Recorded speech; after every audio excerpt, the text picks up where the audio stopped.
जय हिंद दोस्तों। आज मैं इंडियन नेवी MRSSR के लिए जो है कि जीके और जीएस का प्रीवियस ईयर महत्वपूर्ण प्रश्न लेकर आया हूँ। इसमें प्रश्नों की संख्या कुल 20 होने वाली है, जो कि 10 जो है जीके का होने वाला है और 10 जो है जीएस का होने वाला है। तो ये जितने भी प्रश्न हैं ये 100% आने की संभावना रहती है। तो बढ़ते हैं प्रश्न की ओर। पहला प्रश्न है, भूकंप के उद्गम स्थान को कहते हैं। भूकंप के उद्गम स्थान को क्या कहते हैं? क्षेत्र, केंद्र, अधिकेंद्र, एटवा। तो भूकंप के उद्गम स्थान को केंद्र कहा जाता है। बी नंबर आंसर बिल्कुल सही है।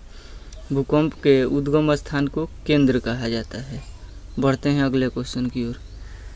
अगला क्वेश्चन है, पेट्रोलियम उत्पादन में प्रथम देश कौन है? पेट्रोलियम उत्पादन में प्रथम देश कौन है? ईरान, रूस, जापान, सऊदी अरब। तो पेट्रोलियम उत्पादन में जो है कि सऊदी अरब जो है प्रथम देश है। सऊदी अरब प्रथम देश आता है, जबकि रूस जो है रूस द्वितीय स्थान पर आता है। रूस द्वितीय स्थान पर आता है। तो ये जो है कि पेट्रोलियम उत्पादन में प्रथम देश सऊदी अरब, उसके बाद रूस। बढ़ते हैं अगले क्वेश्चन की ओर। अगला क्वेश्चन है, नथुला दर्रा किस राज्य में स्थित है? नथुला दर्रा किस राज्य में स्थित है? जम्मू कश्मीर, सिक्किम, अंडमान निकोबार, बिहार। तो नाथुला दर्रा जो है कि सिक्किम में स्थित है। बी नंबर आंसर बिल्कुल सही है। नाथुला दर्रा सिक्किम में स्थित है। बढ़ते हैं अगले क्वेश्चन की ओर। अगला क्वेश्चन है, वुलर झील किस राज्य में स्थित है? वुलर झील किस राज्य में स्थित है? जम्मू कश्मीर, राजस्थान, आंध्र प्रदेश, मध्य प्रदेश। तो वुलर झील जो है कि जम्मू कश्मीर में स्थित है। ए नंबर आंसर बिल्कुल सही है। वुलर झील जम्मू कश्मीर में स्थित है। बढ़ते हैं अगले क्वेश्चन की ओर। अगला क्वेश्चन है, लोनार झील किस राज्य में स्थित है? लोनार झील किस राज्य में स्थित है? गुजरात, उड़ीसा, झारखंड, महाराष्ट्र। तो लोनार झील जो है कि महाराष्ट्र में स्थित है। लोनार झील महाराष्ट्र में स्थित है। बढ़ते हैं अगले क्वेश्चन की ओर। अगला क्वेश्चन है, रावत भट्टा परमाणु ऊर्जा संयंत्र किस राज्य में स्थित है? रावत भट्टा परमाणु ऊर्जा संयंत्र किस राज्य में स्थित है? राजस्थान, बिहार, उत्तर प्रदेश, मध्य प्रदेश। तो रावत भट्टा परमाणु ऊर्जा संयंत्र राजस्थान में स्थित है। रावत भट्टा परमाणु ऊर्जा संयंत्र राजस्थान में स्थित है। ए नंबर आंसर बिल्कुल सही है। बढ़ते हैं अगले क्वेश्चन की ओर। ये जितना भी क्वेश्चन है ये प्रीवियस ईयर क्वेश्चन है। आने की संभावना 100% रहता है प्रीवियस ईयर क्वेश्चन में। बढ़ते हैं अगले क्वेश्चन की ओर। तो अगला क्वेश्चन है, इंदिरा गांधी अंतर्राष्ट्रीय हवाई अड्डा कहाँ स्थित है? इंदिरा गांधी अंतर्राष्ट्रीय हवाई अड्डा कहाँ स्थित है? मुंबई, हैदराबाद, नई दिल्ली, अहमदाबाद। तो इंदिरा गांधी अंतर्राष्ट्रीय हवाई अड्डा नई दिल्ली में स्थित है। सी नंबर आंसर बिल्कुल सही है। बढ़ते हैं अगले क्वेश्चन की ओर। अगला क्वेश्चन है, राष्ट्रपति पर महाभियोग किस अनुच्छेद के द्वारा लगाया जाता है? राष्ट्रपति पर महाभियोग किस अनुच्छेद के द्वारा लगाया जाता है? अनुच्छेद 75, अनुच्छेद 85, अनुच्छेद 76, अनुच्छेद 61। तो राष्ट्रपति पर महाभियोग अनुच्छेद 61 के द्वारा लगाया जा सकता है। राष्ट्रपति पर महाभियोग अनुच्छेद 61 के द्वारा लगाया जाता है। बढ़ते हैं अगले क्वेश्चन की ओर। अगला क्वेश्चन है, भूटान की राजधानी कहाँ है? भूटान की राजधानी कहाँ है? पेरिस, रोम, ओटावा, थिम्पू। भूटान की राजधानी थिम्पू है। भूटान की राजधानी कहाँ है? थिम्पू है। और फ्रांस की राजधानी जो है पेरिस है। फ्रांस की राजधानी पेरिस है। बढ़ते हैं अगले क्वेश्चन की ओर। अगला क्वेश्चन है, विश्व कैंसर दिवस मनाया जाता है। विश्व कैंसर दिवस कब मनाया जाता है? 8 जनवरी, 10 मार्च, 20 अप्रैल, 4 फरवरी। तो विश्व कैंसर दिवस जो है कि 4 फरवरी को मनाया जाता है। विश्व कैंसर दिवस 4 फरवरी को मनाया जाता है। बढ़ते हैं अगले क्वेश्चन की ओर। अगला क्वेश्चन है, रासायनिक ऊर्जा को विद्युत ऊर्जा में परिवर्तित करता है। रासायनिक ऊर्जा को विद्युत ऊर्जा में परिवर्तित करता है ट्रांसफार्मर, जनरेटर, बैटरी, बिजली घर। तो रासायनिक ऊर्जा को विद्युत ऊर्जा में कौन परिवर्तित करता है? बैटरी। जो है कि आपको पता होगा कि सल्फ्यूरिक अम्ल उसमें 38% पाया जाता है। सल्फ्यूरिक अम्ल की मात्रा उसमें 38% रहता है। कभी आप लोग चखे होंगे तो उसमें थोड़ा सा जो है कि खटापन टाइप के लगता होगा।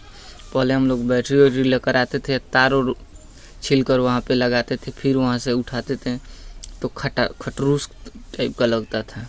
तो जो है कि रासायनिक ऊर्जा को विद्युत ऊर्जा में परिवर्तित करता है बैटरी। बढ़ते हैं अगले क्वेश्चन की ओर। अगला क्वेश्चन है, समुंदर की गहराई किस यंत्र से मापी जाती है? समुंदर की गहराई किस यंत्र से मापी जाती है? Fathometer, aerometer, anemometer, thermometer. तो समुंदर की गहराई जो है, ए नंबर आंसर बिल्कुल सही है, फैदोमीटर से मापी जाती है। समुंदर की गहराई फैदोमीटर से मापी जाती है। बढ़ते हैं अगले क्वेश्चन की ओर। अगला क्वेश्चन है, मस्तिष्क का भार होता है 1200 से 1800, 1500 से 1600, 1700 से 1900, 1350 से 1400। तो मस्तिष्क का भार जो है 1350 से 1400 ग्राम होता है। बढ़ते हैं अगले क्वेश्चन की ओर। अगला क्वेश्चन है, ब्रिक का भार होता है 140 ग्राम, 130 ग्राम, 150 ग्राम, 110 ग्राम। तो ब्रिक का भार 150 ग्राम होता है। सी नंबर आंसर बिल्कुल सही है। बढ़ते हैं अगले क्वेश्चन की ओर। अगला क्वेश्चन है, लाल रुधिर कोशिकाओं का जीवन काल होता है 110 दिन, 120 दिन, 150 दिन, 160 दिन। तो लाल रुधिर कोशिकाओं का जीवन काल 120 दिन होता है।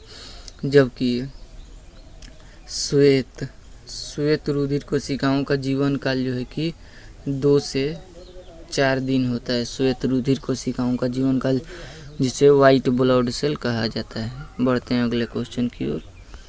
अगला क्वेश्चन है, विटामिन सी का खोज किसने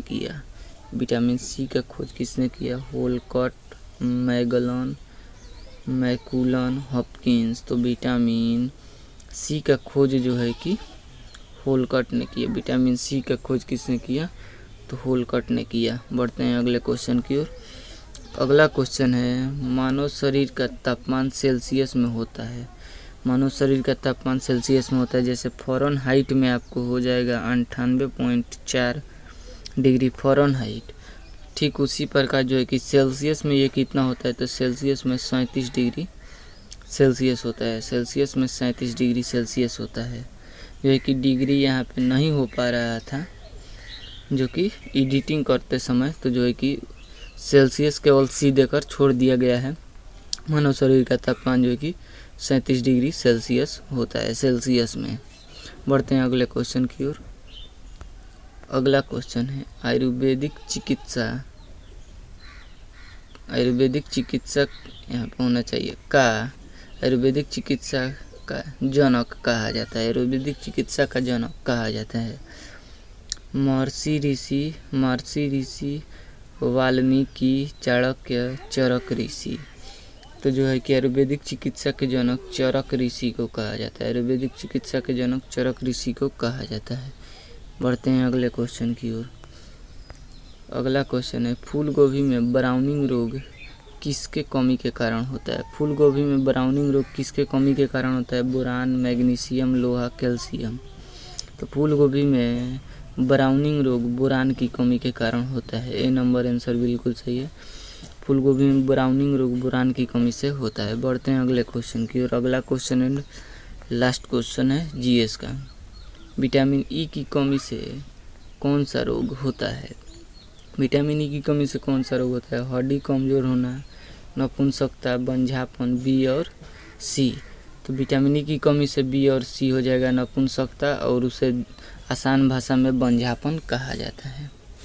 तो जो है कि ये कुल प्रश्नों की संख्या 20 था, जिसमें से 10 जो है कि जीके का था और 10 जो है जीएस का था। आप कितना सही किए हैं ये कमेंट में ज़रूर बताइएगा। तो मिलेंगे नेक्स्ट वीडियो में, तब तक के लिए जय हिंद।